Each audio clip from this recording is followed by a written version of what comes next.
દુનિયામાં માણસને એકમાત્ર શાંતિ આપનાર ઠેકાણું હોય તો એ છે આપણું ઘર, પણ કમનસીબે ઘર જ જિંદગીના અંતનું કારણ બની જાય તો આ કોઈ કાલ્પનિક વાત નથી, પરંતુ વાસ્તવિકતામાં પણ આવું બન્યું છે.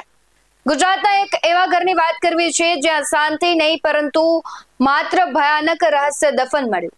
જુનાગઢના સોભાવડલા ગામમાં એક સગીર ભાઈએ પોતાના સગા મોટા ભાઈનું લોહી વહેડાવ્યું.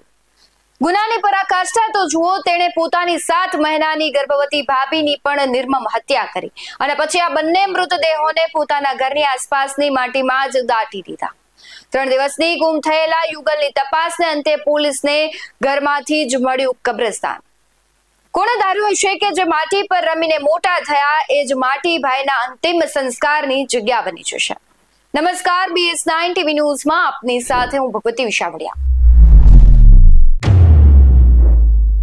રાજ્યમાં છેલ્લા કેટલાક સમયથી આપણે જે પ્રકારના ગુનાહિત પ્રવૃત્તિઓની ઘટના જોઈએ છે તે દર્શાવે છે કે ગુનાહિત માનસિકતાનું ઝેર હવે આપણા ઘરની દિવાલોમાં પણ પ્રવેશી ચૂક્યું છે. પણ આ ઘટનાઓ બાદ સવાલ એ થાય કે આધુનિક યુગમાં શું સગા સંબંધો અને માનવીય મૂલ્યો માત્ર શબ્દો બની રહી ગયા છે કે કેમ? કારણ કે જુનાગઢના વિસાવદર તાલુકાના સોભાવડલા ગામમાં એક અત્યંત સનસનાટીપૂર્ણ અને હૃદય કંપાવી દેનારી ઘટના સામે આવી છે. એક સગીર વયના યુવાને પોતાના જ સગા મોટા ભાઈ અને 7 મહિનાની ગર્ભવતી ભાભીની નિર્મમ હત્યા કરીને બંને મૃતદેહોને ઘરની નજીક જ દાટી દીધા. પોલીસે ગણતરીના દિવસોમાં જ આ ડબલ મર્ડરની જે ઘટના છે તેનો ભેદ ઉકેલી કાઢ્યો અને આ ક્રાઇમ સ્ટોરી કોઈ ફિલ્મની કહાણીથી કમ નથી. કારણ કે જે આખી સોભાવડલા ગામમાં એક ખોડિયાર આશ્રમ આવ્યો છે અને છેલ્લા 28 વર્ષથી આ પરપ્રાંતીય પરિવાર ત્યાં વસવાટ કરતો હતો. આ પરિવારમાં માતા વિભા અને મૃતક મોટો પુત્ર શિવમગીરી, તેની મૃતક પત્ની કંચન કુમારી અને એક સગીર નાનો ભાઈ હતો. મોટો દીકરો શિવમ બહારનું કામ કરતો, જ્યારે સગીર આશ્રમ અને ગૌશાળાનું કામ સંભાળતો. સગીર દીકરાને દારૂની લત હતી અને આ કારણે તે વારંવાર ઘરમાં ઝઘડાઓ કરતો અને આ જ કૌટુંબિક ઝઘડા એક દિવસ ખૂની ખેલ સર્જી નાખ્યો. આશરે 12 દિવસ પહેલા માતા બેબાબેન જ્યારે બહાર ગયા ત્યારે સવારે શિવમગીરી સૂતો હતો અને તકનો લાભ લઈને સગીર ભાઈએ તેના માથા પર લોખંડનો પાઇપ મારી તેની હત્યા કરી નાખી. આ સમગ્ર કૃત્ય શિવમગીરીના પત્ની કંચન કુમારીએ જોઈ લીધું. ભાભી કંચન કુમારી આ વાત જોઈને કોઈને જણાવી દેશે તેવા ડરથી સગીરે તેની પણ ઘાતકી હત્યા કરી નાખી. મૃતક કંચન કુમારી 7 મહિનાના ગર્ભ સાથે હોવાથી આ હત્યામાં માતા પિતા સાથે એક અજાત શિશુનું પણ મૃત્યુ થયું છે. હત્યા કર્યા બાદ સગીર આરોપીએ ભાઈ ભાભીના મૃતદેહને આશ્રમ નજીક જ આવેલા એક વાડામાં ઊંડો ખાડો કરીને દાટી દીધા. ગુનાને અંજામ આપ્યાના લગભગ 6 દિવસ પછી 21 ઓક્ટોબરે હત્યારા સગીર અને તેની માતા એક પ્લાન ઘડ્યો અને પ્લાન મુજબ મૃતક પુત્ર વધુના પિતાને ફોન કર્યો અને તેને ખોટું કહી દેવામાં આવ્યું કે તમારી દીકરી અને તમારો જમાય છે તે ગંભીર અકસ્માત તેમનો થયો હતો અને તે બંને મૃત્યુ પામ્યા છે, તેથી તેમના અંતિમ સંસ્કાર પણ કરી દેવાયા છે.